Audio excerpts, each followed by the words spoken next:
Известно, что спорт в целом разрешен в исламе, а может быть даже обязателен. Существуют многочисленные примеры того, как пророк, да благословит его Аллах и приветствует, рекомендовал занятия определенными видами спорта, для поддержания здоровья и подготовки верующих к отражению внешней агрессии. Пророк, да благословит его Аллах и приветствует, сказал: «Сильный верующий лучше и любимее Аллаху, чем слабый верующий, но в каждом из них есть добро». Муслим.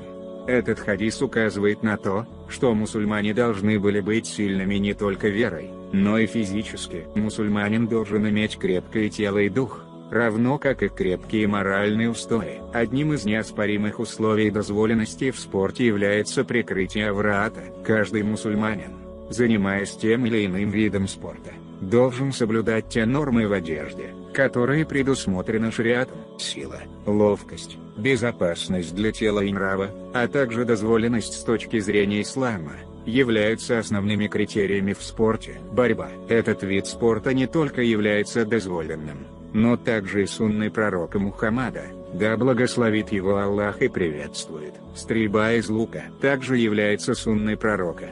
Сюда относятся и стрельба из ружья и другого вида огнестрельного оружия. Метание копья. Сюда же входит любой вид метания, благодаря которому, по воле Аллаха, развивается меткость и точность попадания в любую мишень, летающую, двигающуюся или неподвижную, как, например, метание ядра, диска, бумеранга, камня, гири, ножей, топора и прочее.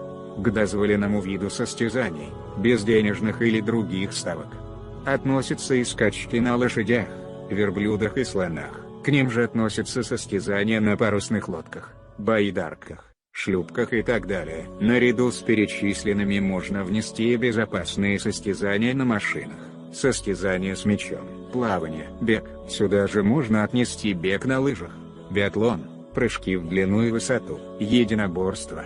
Любой вид единоборства, как способ самообороны, разрешен.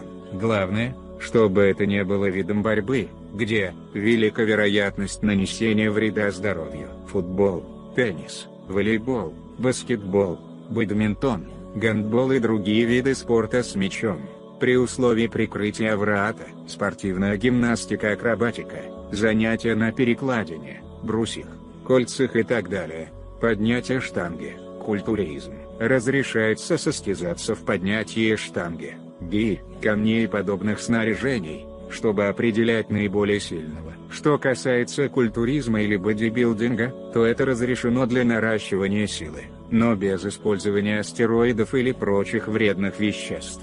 Каким бы из дозволенных видов спорта ни занимались мусульмане, они должны помнить, что физическое развитие тела не является самоцелью, а только средством для лучшего выполнения требований своей религии.